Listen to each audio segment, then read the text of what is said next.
1, 2, 3. Mind pump. Oh, you said something different. What did you say? We have to do that again. Never mind. Let's just keep going.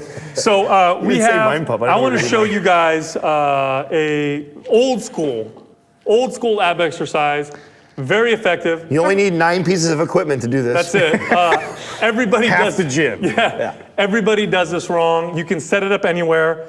For illustrative purposes, we're just using a bench and we're using the sled to anchor my feet. Honestly, it doesn't matter what you use. All you need is a bench and just something to anchor your feet. Because in the gym, you normally use like a big dumbbell, right? You can hook under a big dumbbell. A dumbbell, you can use the wall, another bench. Squat rack, whatever. Exactly, anything you can put your feet under. So let me demonstrate this movement. Now this is a variation of a Roman chair sit-up.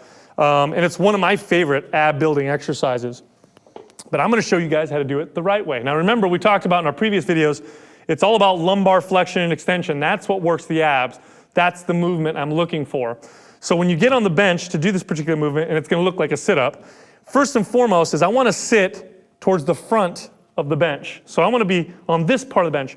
If I sit back here, this is going to encourage my hips to do most of the work, or at least my hip flexors. It's going to encourage this kind of erect posture.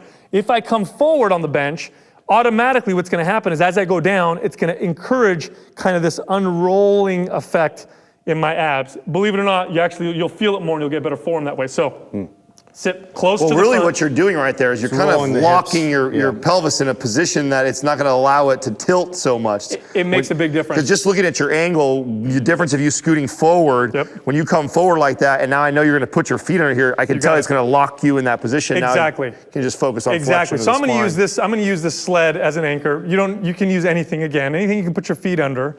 So I'm going to lock my feet underneath, and what I'm going to do is, and I'm going to demonstrate this with the hands across my shoulders, but I'm going to show you some other variations.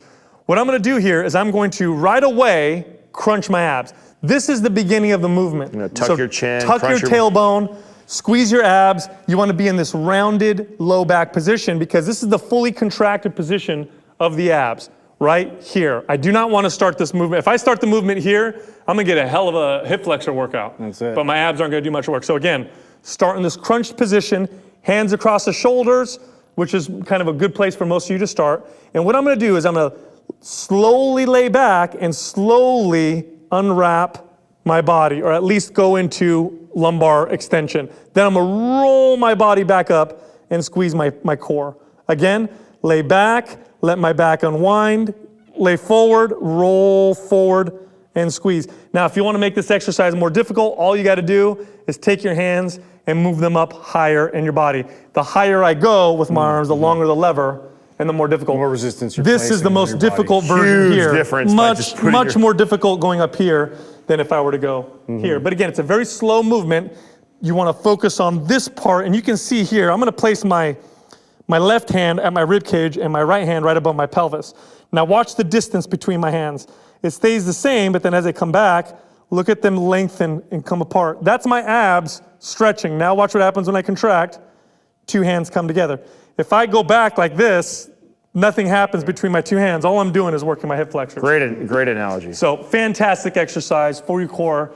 All you need is a bench and something to put your feet under. And don't forget to subscribe, like, and share. And if you guys want more information on abs, you go to our mindpumpmedia.com page, find our No BS 6-pack abs.